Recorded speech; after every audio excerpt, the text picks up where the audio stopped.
ਸਤਿ ਸ਼੍ਰੀ ਅਕਾਲ। ਤੁਸੀਂ ਜੁੜੇ ਹੋ ਪੰਜਾਬੀ ਰੇਡੀਓ USA ਦੇ ਨਾਲ। ਪਾਕਿਸਤਾਨ ਅਪਡੇਟਸ ਦੇ ਨਾਲ ਮੈਂ ਹਾਂ ਪਰਵੀਨ ਮਸੂਦ। ਮੈਨੂੰ ਨਾਅਹਿਲ ਕਰਕੇ ਮੁਲਕ ਨੂੰ ਤਰੱਕੀ ਕਰਨ ਤੋਂ ਰੋਕਿਆ ਗਿਆ। ਨਵਾਜ਼ ਸ਼ਰੀਫ। ਇਸਲਾਮਾਬਾਦ ਹਾਈ ਕੋਰਟ 'ਚ ਲੈਵਲ ਪਲੇਇੰਗ ਫੀਲਡ ਕੇਸ ਦੀ ਸੁਣਵਾਈ। ਆਸ ਕਰਨੇ ਆ ਕਿ ਸਾਨੂੰ ਬੱਲੇ ਦਾ ਨਿਸ਼ਾਨ ਵਾਪਸ ਲੱਭ ਜਾਏਗਾ। ਸਰਦਾਰ ਲਤੀਫ ਖੋਸਾ। ਇੱਕ ਬੰਦੇ ਦੀ ਦੋਸਤੀ ਖਾਤਰ 40 ਦਿਨ ਦਾ ਚਿੱਲਾ ਕੱਟਿਆ ਹੈ। ਸ਼ੇਖ ਰਸ਼ੀਦ। ਪਾਕਿਸਤਾਨ ਭਰ 'ਚ ਸਕੂਲਾਂ 'ਚ ਠੰਡ ਦੀਆਂ ਛੁੱਟੀਆਂ ਮੁੱਕ ਗਈਆਂ ਤੇ ਬੱਚਿਆਂ ਦੀ ਸਕੂਲ ਵਾਪਸੀ। ਇਹ ਪੰਜਾਬੀ ਰੇਡੀਓ USA ਹੈ। ਪਾਕਿਸਤਾਨ ਅਪਡੇਟਸ ਦੇ ਨਾਲ ਮੈਂ ਪਰਵੀਨ ਮਸੂਦ।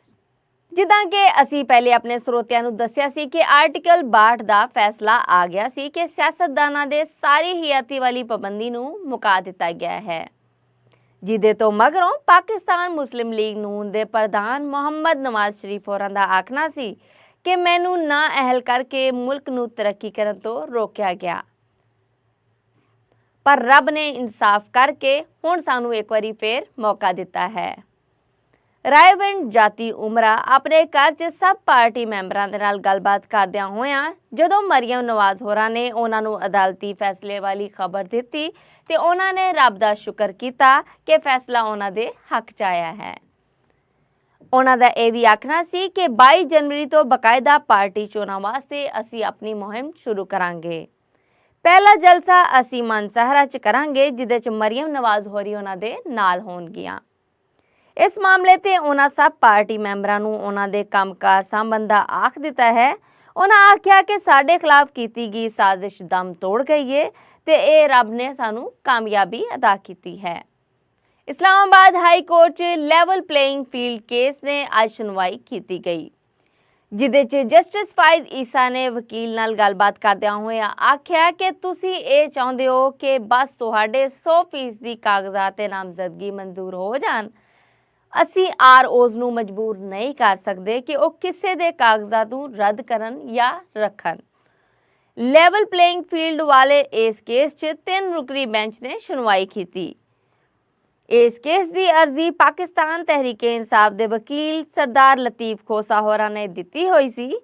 ਉਹਨਾਂ ਦਾ ਆਖਣਾ ਹੈ ਕਿ ਪਾਕਿਸਤਾਨ ਤਹਿਰੀਕ-ਏ-ਇਨਸਾਫ ਦੇ ਸਭ ਮੈਂਬਰਾਂ ਨਾਲ ਜਾਣ ਕੇ ਨਾਇਨਸਾਫੀ ਕੀਤੀ ਜਾ ਰਹੀ ਹੈ। ਉਹਨਾਂ ਵਾਸਤੇ ਵੀ ਚੋਣਾਂ ਦੀ ਰਾਹ ਨੂੰ ਆਸਾਨ ਬਣਾਇਆ ਜਾਏ, ਜਿੱਦਾਂ ਬਾਕੀ ਪਾਰਟੀਆਂ ਦੇ ਮੈਂਬਰਾਂ ਵਾਸਤੇ ਸੁਖਾਲਤਾ ਕੀਤੀ ਜਾ ਰਹੀ ਹੈ।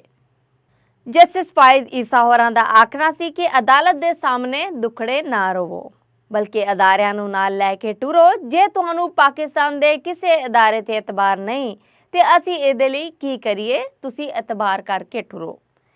ਇੱਕ ਹੋਰ ਬਿਆਨ ਰਾਹੀਂ ਪਾਕਿਸਤਾਨ ਤਹਿਰੀਕ-ਏ-ਇਨਸਾਫ ਦੇ ਵਕੀਲ ਸਰਦਾਰ ਲਤੀਫ ਖੋਸਾ ਹੋਰਾਂ ਦਾ ਆਖਣਾ ਹੈ ਕਿ ਆਇਨ ਅਤੇ ਕਾਨੂੰਨ ਤੇ ਅਮਲ ਕਰਾਉਣਾ ਸੁਪਰੀਮ ਕੋਰਟ ਦਾ ਕੰਮ ਹੈ।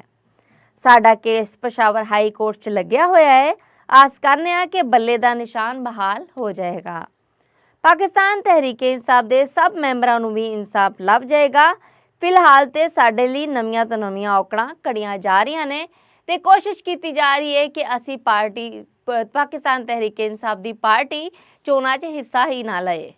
ਅਵਾਮੀ ਮੁਸਲਿਮ ਲੀਗ ਦੇ ਪ੍ਰਧਾਨ ਸ਼ੇਖ ਰਸ਼ੀਦ ਅਹਿਮਦ ਹੋਰਾਂ ਦਾ ਆਖਣਾ ਹੈ ਕਿ ਮੈਂ ਇੱਕ ਬੰਦੇ ਨਾਲ ਦੋਸਤੀ ਦੀ ਖਾਤਰ ਇਸ ਉਮਰ 'ਚ 40 ਦਿਨ ਦਾ ਚਿੱਲਾ ਕੱਟਿਆ ਹੈ, ਕਿਉਂਕਿ ਜ਼ਿੰਦਗੀ ਇੱਕ ਮਿਸ਼ਨ ਦਾ ਨਾਂ ਹੈ। ਜੇ ਜ਼ਿੰਦਗੀ 'ਚ ਮਿਸ਼ਨ ਨਾ ਹੋਏ ਤੇ ਇਨਸਾਨ ਗਾਜਰ ਮੂਲੀ ਤੋਂ ਵੱਧ ਨਹੀਂ। ਰਾਵਲਪਿੰਡੀ ਦੇ ਹਲਕਾ NA 57 'ਚ ਕਾਰਨਰ ਮੀਟਿੰਗ ਕਰਦਿਆਂ ਹੋਇਆਂ ਸ਼ੇਖ ਰਸ਼ੀਦ ਹੋਰਾਂ ਦਾ ਆਖਣਾ ਸੀ ਕਿ ਮੈਂ ਨਸਲੀ ਅਤੇ ਅਸਲੀ ਇਨਸਾਨ ਹਾਂ। ਮੈਂ ਸਾਰੀ ਜ਼ਿੰਦਗੀ ਮਿਹਨਤ ਅਤੇ ਜਦੋਜਹਿਦ ਕੀਤੀ ਹੈ। ਮੈਂ ਪਾਕਿਸਤਾਨ ਦਾ ਉਹ ਇਕਲੌਤਾ ਬੰਦਾ ਹਾਂ ਜਿਹਦਾ 7ਵੀਂ 8ਵੀਂ ਕਲਾਸ 'ਚ ਕੋਰਟ ਮਾਰਸ਼ਲ ਹੋਇਆ ਸੀ। ਜੇ ਇਨਸਾਨ ਦੀ ਜ਼ਿੰਦਗੀ 'ਚ ਕੋਈ ਮਿਸ਼ਨ ਨਹੀਂ ਤਾਂ ਉਹ ਇਨਸਾਨ ਨਹੀਂ, ਬਲਕਿ ਗਾਜਰ ਮੂਲੀ ਵਾਂਗੂ ਬੇਜਾਨ ਚੀਜ਼ ਹੈ। ਮੈਂ ਲਾਲ ਹਵੇਲੀ ਦੇ ਜਿਸ ਘਰ 'ਚ ਰਹਿਣਾ ਹਾਂ, ਸਾਰੀ ਦੁਨੀਆ ਉਹਨੂੰ ਤਵਾਇਫ ਘਰ ਕਹਿੰਦੀ ਹੈ। ਇਹਦੇ ਮਰਦੇ ਵੇਲੇ ਵਾਲੀ ਵਸੀਅਤ ਅਜੇ ਵੀ ਮੇਰੇ ਕੋਲ ਪਈ ਹੈ। ਡਾਕਟਰ ਕਦੀਰ ਖਾਨ ਨੇ ਸੁਜਾਨ ਸਿੰਘ ਦੀ ਹਵੇਲੀ ਲਈ ਪੈਸੇ ਦਿੱਤੇ ਸਨ।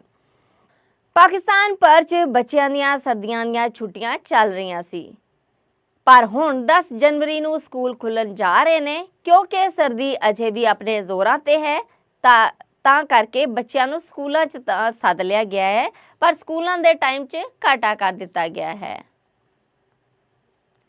ਪਰ ਹੁਣ 10 ਜਨਵਰੀ ਨੂੰ ਸਕੂਲ ਖੁੱਲ੍ਹਣ ਜਾ ਰਹੇ ਨੇ क्योंकि सर्दी अजे भी बहुत जोरां ते है, पर बच्चों को स्कूले सद लिया गया है तो स्कूलों के औकात च घाटा कर दिता गया है। तो ये आख्या गया है कि स्कूल 22 जनवरी तक सवेरे 9:30 बजे खुलणगे तो 2 बजे छुट्टी होया करेगी। पाकिस्तान के निगरान वजीर आला पंजाब मोहसिन नकवी होरां ने हिदायत की है कि बच्चों को हर तरह के निघे कपड़े पवाए जान ताकि वो ठंड तो बचे रहन।